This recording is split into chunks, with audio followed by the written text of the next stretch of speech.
I just found out through my still Scarlett that my husband Thomas has been telling his entire family that I basically trapped him into marriage because I was desperate not to be alone at 30. We've been married for 3 years, together for 5, and I thought we were happy. I'm still in shock. So last Thursday, Scarlett messaged me asking if I wanted to grab lunch. We're not super close, but get along fine. I figured whatever, probably just wants to catch up. We met at this bistro near my office, and I could tell something was off right away. She kept fidgeting with her napkin and couldn't even look me in the eye. After some awkward small talk, she finally blurted out that she needed to tell me something. At a family gathering I couldn't make it to, was visiting my sick aunt. Thomas got drunk and started telling everyone how I had pressured him into proposing, because I was terrified of being single after 30. He went on about how I dropped hints constantly, talked about all my friends getting married, and basically manipulated him into feeling like he had to propose or I'd leave. I just sat there with my mouth hanging open. None of that ever happened. If anything, Thomas was the one who brought up marriage first. He was the one who started looking at rings online and asking what styles I liked. We had been talking about our future together since our first anniversary. Marriage was a mutual decision we both wanted. When I asked Scarlett why she was telling me this, she admitted she felt uncomfortable keeping it from me, especially since Thomas's mom Arlene and his brother Charles had been making snide comments about me at family gatherings. Apparently, they've been treating me differently for months based on this BS story, and I never even realized. Scarlett said even her husband Nathan was shocked by what Thomas said, which is why she decided I should know. I spent the rest of the day in a total fog. When Thomas got home that night, I confronted him immediately. I told him exactly what Scarlett had said and asked him to explain himself. He got super defensive, claiming Scarlett was exaggerating and that he'd just made an offhand joke that everyone took too seriously. When I pushed him, he finally admitted he'd said those things but insisted it was just guy talk that got out of hand. I asked him why the hell he would say something so blatantly untrue, and he started backpedaling, saying I was overreacting and that it wasn't a big deal. He kept trying to dismiss it as just him venting after we'd had a fight earlier that week, over him forgetting our anniversary plans, BTW. I told him making up lies about me to his family wasn't venting. It was a complete betrayal. The conversation went nowhere. Thomas refused to admit how serious this was, and I was too upset to think straight. I told him I needed space and spent the night in our spare bedroom. The next morning, he acted like nothing had happened. Classic Thomas. Avoid the problem until it goes away. For the next few days, I tried to process everything. I realized this explained why Arlene had been so cold to me recently, making comments about how some women will do anything to get a ring. I always thought she was just being her usual judgmental self, but now it made sense. Her precious son had poisoned her against me with complete lies. The following weekend was Arlene's 60th birthday dinner. Thomas insisted we still go, saying it would look bad if we canceled. I agreed, but only because I wanted to clear my name. Looking back, probably not my smartest move. The dinner was at this fancy restaurant with the whole family there. Arlene, Charles and his wife Paula, Scarlett and Nathan, and some other relatives. The tension was unbearable. Arlene barely acknowledged me, and Charles kept giving me these smug looks. I tried to act normal, but by dessert, I couldn't take it anymore. When everyone was finishing their cake, I decided it was time. I took a deep breath and addressed the entire table. I said I'd recently learned that Thomas had told them all a story about me pressuring him into marriage, and I wanted to set the record straight. I explained that it simply wasn't true, that marriage had been a mutual decision, and that I was hurt that he would misrepresent our relationship like that. Everyone looked at Thomas, who was turning red. Arlene started making excuses for him, saying he probably didn't mean it that way. That's when I turned directly to Thomas and asked him, right there in front of everyone, why he would lie about something so important to me. And that's when he said it. Looking me straight in the eyes with this cold expression I'd never seen before, he said, "Well, it's not like you're some great catch anyway." I felt like I'd been slapped across the face. His family looked shocked. Even Arlene seemed taken aback. Without saying another word, I grabbed my purse and walked out. I could hear Thomas calling after me, but I just kept walking until I reached my car. I drove to a hotel nearby and checked in for the night. I turned off my phone and just sat on the bed trying to make sense of what had just happened. The next morning, I turned my phone back on to find 27 missed calls and a flood of texts from Thomas. Most were angry, saying I had embarrassed him in front of his family and ruined his mom's birthday. A few were apologetic, claiming he didn't mean what he said. The latest ones had taken an alarming turn. He was now threatening that if I didn't apologize to his mom for causing a scene, he would tell all our mutual friends that I had cheated on him with my ex. This is completely false. I have never cheated on Thomas, not once. I don't even talk to my ex. But Thomas knows that a mutual friend of ours went through a horrible public breakup last year because of cheating, and how our friend group reacted. He's basically threatening to socially destroy me with a lie he knows will be believed because of the context. I haven't responded to any of his messages. I went back to our apartment yesterday when I knew he'd be at work to pack some clothes and essentials. I'm staying with my friend Stacy for now, trying to figure out what the hell to do. This morning, Thomas sent me a long message saying his mom wants an apology before she'll allow our marriage to continue. As if she has any say in this. He included a screenshot of a draft message to our friend group with his cheating accusations all written out. saying he'll send it if I don't fix things with his family. I'm at a complete loss. The man I married, who I thought loved and respected me, has been lying about me to his family, publicly humiliated me, and is now blackmailing me with more lies. I don't even recognize him anymore.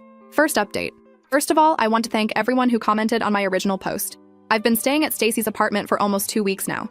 She's been amazing, letting me crash in her spare room even though it's basically her home office. The first few nights, we stayed up late drinking wine while I read her Thomas's increasingly unhinged texts. I was honestly shocked at how quickly he went from, "I'm sorry baby, please come home," to, "You're ruining my life and I'll make you pay." Stacy kept telling me I needed to talk to a lawyer ASAP, especially after Thomas sent that screenshot of his drafted message to our friends accusing me of cheating. At first, I resisted. Like, how did we go from marriage to lawyers in the span of a week? But after Thomas started involving his mom in our drama, I knew this wasn't going to resolve itself. The day after my original post, Thomas showed up at my office during lunch. He just waltzed in like he owned the place. I was in the break room when my coworker came in saying my husband was asking for me at reception. I felt ambushed. I considered refusing to see him, but I didn't want to make a scene at work, so I went out to the lobby. Thomas was standing there with this bouquet of flowers like this was some romantic gesture instead of him cornering me at my workplace. I told him we could talk outside, and as soon as we got to the sidewalk, his whole demeanor changed. The flowers were just for show. He started immediately demanding I come home and apologize to his mother. When I refused, he got in my face saying I was blowing everything out of proportion, and that his family would never respect me if I didn't make this right. I tried to stay calm and told him I wasn't going to apologize for standing up for myself after he humiliated me. He kept cutting me off, getting louder and more aggressive until people walking by started staring. I finally said that if he couldn't have a reasonable conversation, I had nothing more to say to him. That's when he grabbed my arm. Not hard enough to hurt, but definitely to prevent me from walking away. I looked him straight in the eyes and said if he didn't let go of me immediately, I would scream and call security. He dropped my arm like it was on fire, then had the nerve to say I was acting dramatic and that's why his family never liked me. I turned around and walked back into my building without another word. My hands were shaking so badly I could barely swipe my keycard. When I got back to my desk, I had a string of texts from him saying I had embarrassed him again and that I would regret not fixing this while I had the chance.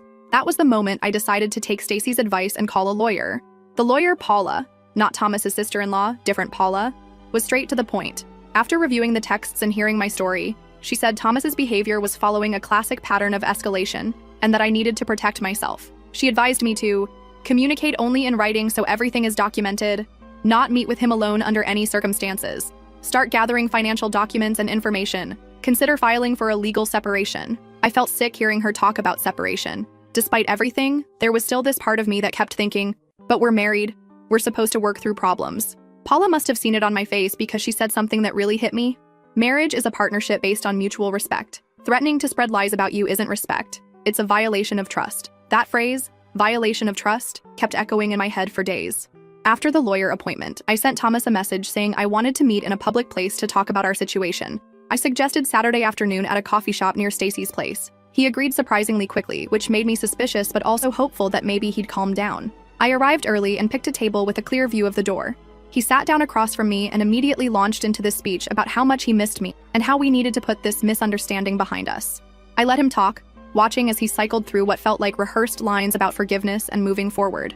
When he finally paused, I asked him directly, "Why did you tell your family I manipulated you into marriage?" He sighed like I was bringing up ancient history and said he was just frustrated after an argument we'd had and wanted some sympathy from his family. He claimed he didn't think they'd take it so seriously or that it would get back to me. I called bullshit on that. I reminded him that according to Scarlett, he'd been saying these things for months, not just after one argument, and that his family had been treating me differently because of his lies. He tried to interrupt, but I kept going. I asked him how he would feel if I told my family he was emotionally manipulative and threatening, because that's what was actually happening. He leaned in and said in this low voice that he wasn't threatening me. He was just trying to protect himself because I was trying to turn everyone against him. When I mentioned the screenshot of the message accusing me of cheating, he had the nerve to say it was just a bluff to get me to come home where we could work things out privately. I told him there was nothing to work out if he couldn't even admit what he'd done wrong. He kept deflecting, saying I was making too big a deal about a few comments to his family, that everyone vents about their spouse sometimes.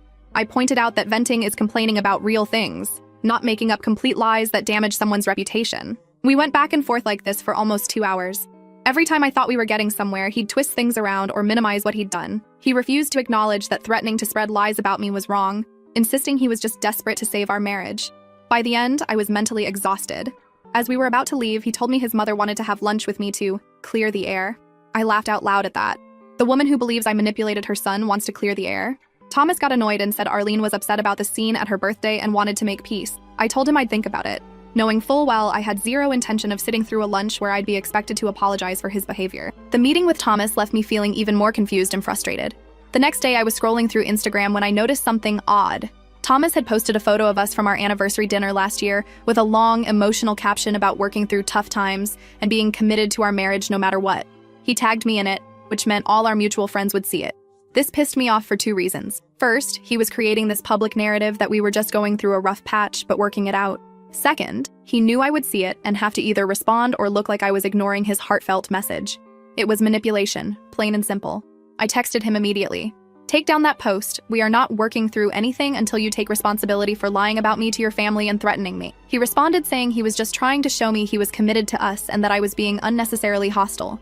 I repeated my demand to take the post down. After an hour of back and forth, he finally removed it, but not before adding a vague Instagram story about trying your best, but sometimes that's not enough. Later that same day, Scarlett messaged me asking how I was doing. We hadn't talked much since our lunch when she first told me about Thomas's lies. I gave her a brief update, and she mentioned that Thomas had been telling people I was refusing to talk to him and that he was worried about me. The narrative he was creating was that I was the unreasonable one who wouldn't communicate, when in reality, I was the one who had suggested meeting to talk. I asked Scarlett what else Thomas had been saying. She was hesitant at first, but finally admitted that, at a recent family dinner, that I obviously wasn't at, Thomas had told everyone I was going through something, and asked them all to be patient with me. Apparently, Arlene had gone on a rant about how marriage is sacred, and people today give up too easily when things get hard. The whole family was now under the impression that I was having some kind of emotional crisis. I thanked Scarlett for telling me the truth and asked her to keep me updated if she heard anything else.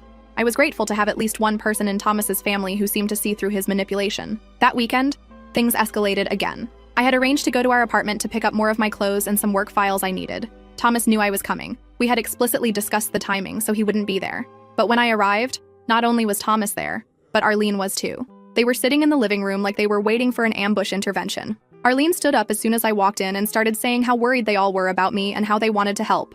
I was so shocked I just stood in the doorway staring at them. Thomas had this concerned expression that I now realize was completely fake. I told them I was only there to get my things and wasn't interested in having a conversation. Arlene started following me around the apartment, talking about family loyalty and how marriage takes work from both sides. I tried to ignore her, focusing on gathering my stuff, but she wouldn't stop. When she said, "Thomas told us everything about your insecurities around turning 30, I lost it. I whipped around and told her that her son had been lying to her, that I had never pressured him into marriage, and that he was now threatening to spread false rumors about me if I didn't apologize to her for his behavior." Arlene looked genuinely surprised for a moment before her face hardened. She said I was clearly upset and not thinking straight. Thomas jumped in, saying, "See what I mean, Mom? She twists everything I say." That's when I realized this whole setup was to show his mother how unreasonable I was being. I grabbed my phone and started recording. I told them both that I was documenting this ambush, which they knew I didn't consent to, and that I would be leaving immediately. Arlene tried to block the bedroom door, saying we needed to talk like adults. I held up my phone and said if she didn't move, I would call the police for unlawful detainment. She stepped aside, muttering something about dramatic millennials. I grabbed what I could and left as quickly as possible. In the car, I broke down completely. The level of manipulation was terrifying. Thomas had deliberately set me up to look unstable in front of his mother. They were working together to gaslight me into thinking I was the problem. When I got back to Stacy's, I immediately called my lawyer. She advised me to send Thomas a formal communication stating that I would only collect the rest of my belongings with a neutral third party present, and that any further communication should go through her. She also suggested I start the legal separation process immediately. The next morning, I received a long text from Thomas saying he was sorry about the misunderstanding yesterday. He claimed he forgot I was coming and his mom had just stopped by to drop off some food. He said my overreaction showed how much we needed to sit down as a family and work things out. The blatant lie infuriated me. I didn't respond directly, instead forwarding the text to my lawyer. Through my lawyer, I arranged to have a moving company pack up my essential belongings while Thomas was at work. Stacy went with me to supervise. We got everything done in under 2 hours. Clothes, personal items, important documents, and a few sentimental things. I left most of the furniture and household items. I just wanted out.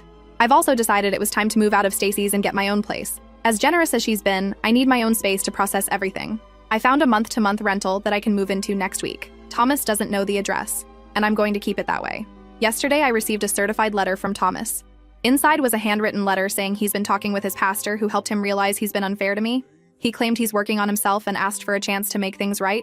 The letter seemed sincere, which made me hesitate for a moment, until I got to the part where he said his pastor suggested we meet with his entire family to clear the air and start fresh with honesty. This feels like another manipulation tactic coordinated with his mother.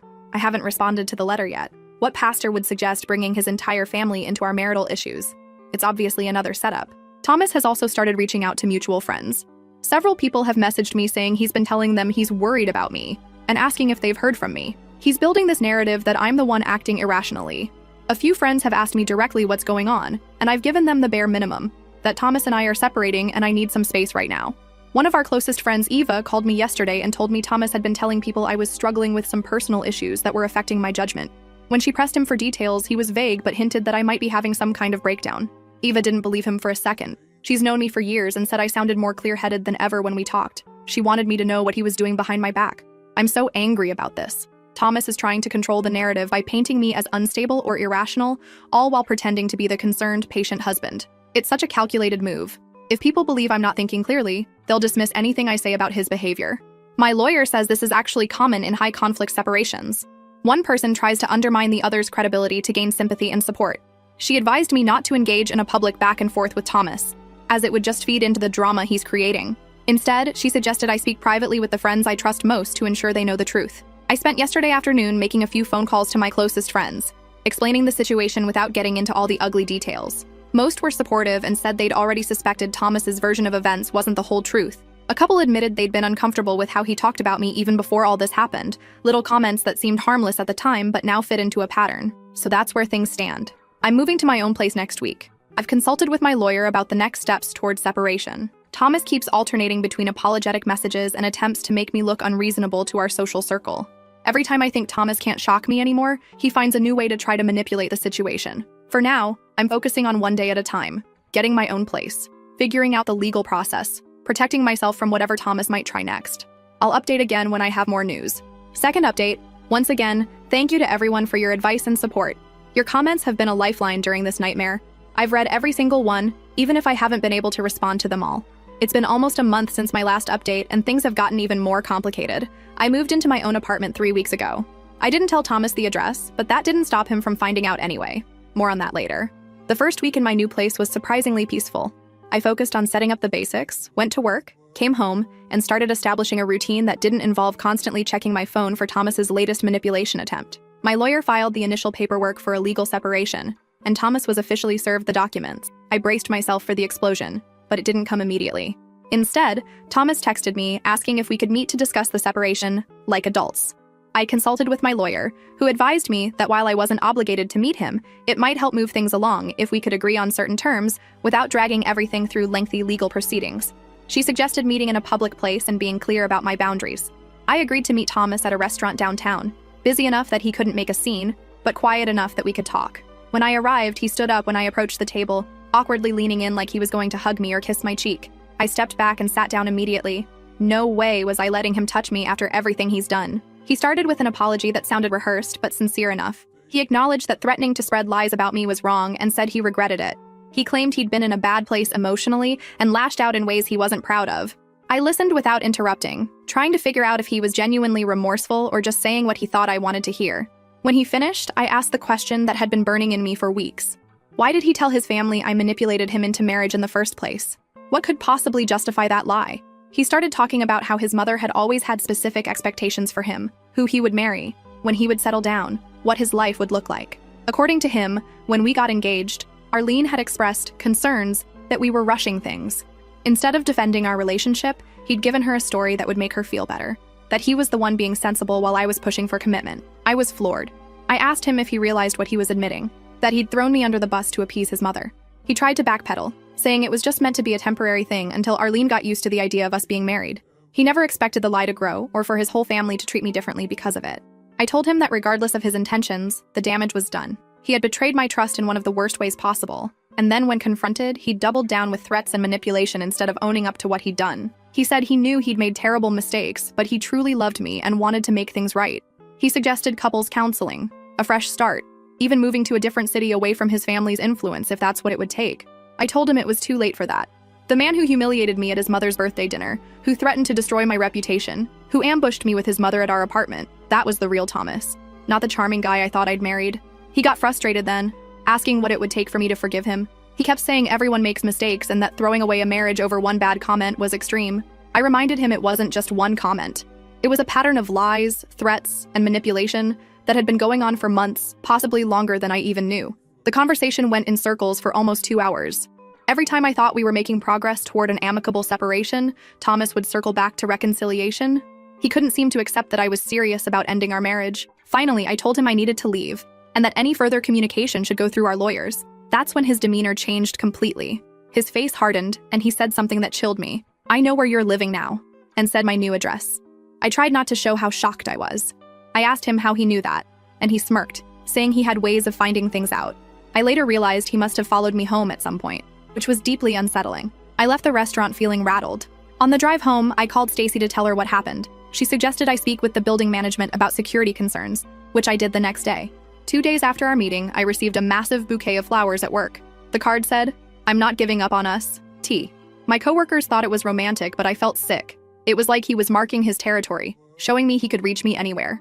That weekend, something even more disturbing happened. I was grocery shopping when I literally ran my cart into Arlene in the produce section. Of all the grocery stores in the city, she just happened to be at mine. She acted surprised to see me, but I'm 100% certain it wasn't a coincidence.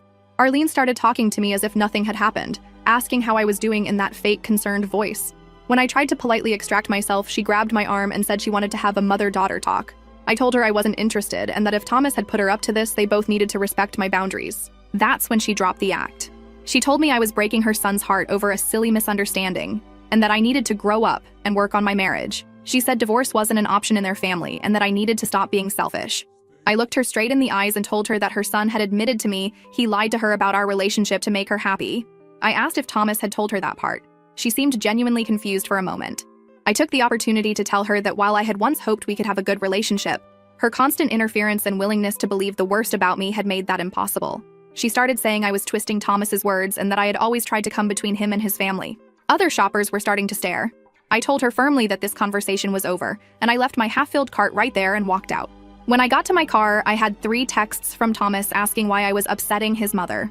So not only had Arlene tracked me to my grocery store, but she was reporting back to Thomas in real time. I felt like I was being stalked by his entire family. The next day, I came home from work to find Thomas sitting in his car in the visitor parking section of my building. He rolled down his window as I walked past, calling out that he just wanted to talk.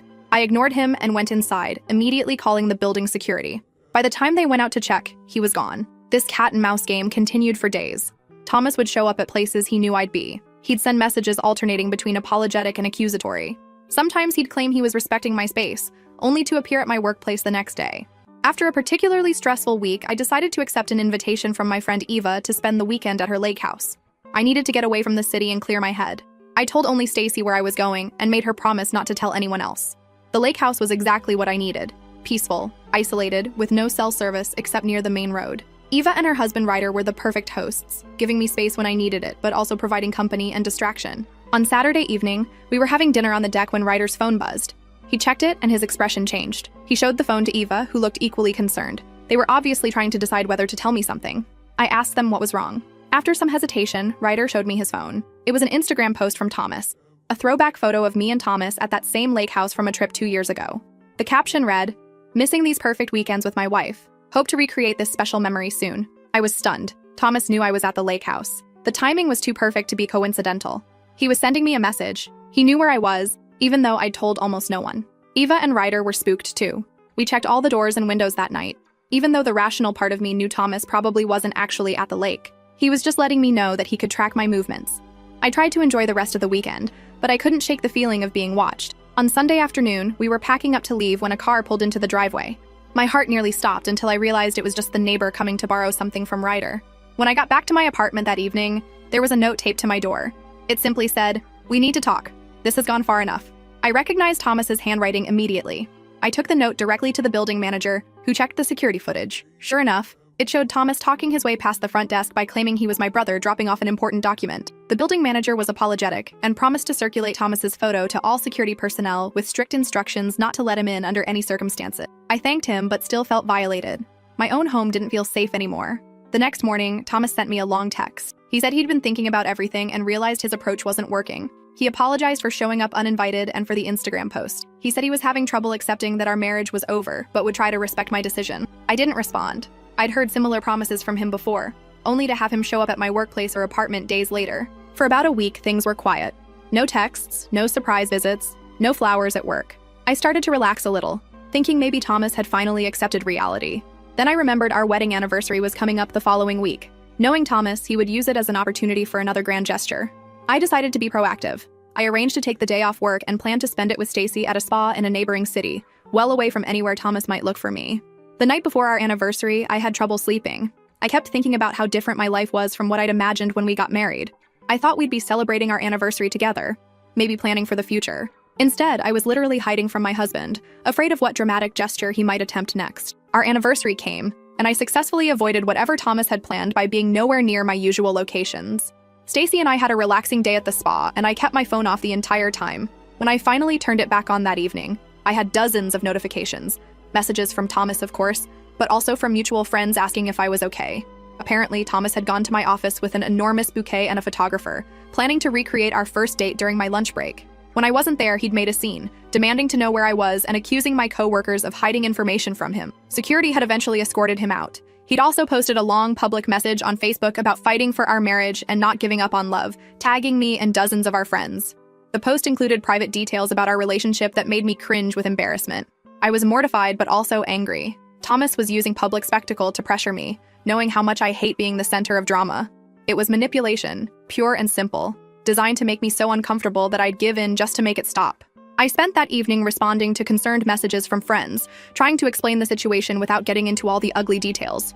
Most were supportive, though a few suggested I should at least talk to him, given how hard he was trying. They didn't understand that his trying was exactly the problem. He was trying to force me back through pressure and public embarrassment rather than respecting my decision. So you won't believe what happened yesterday after that whole anniversary disaster. Thomas's brother Charles posted this insane rant on Facebook about family loyalty and how some people need to learn to back off and respect boundaries. And he tagged Thomas and Arlene in it. At first, I thought maybe I was reading too much into it, but then I saw the comments. Paula, Charles's wife, wrote, "Finally, someone said it." And Thomas responded with, "Real family doesn't stab you in the back when you're down." And then Arlene jumped in, calling Charles ungrateful and disloyal. It turned into this massive public family meltdown right there on Facebook.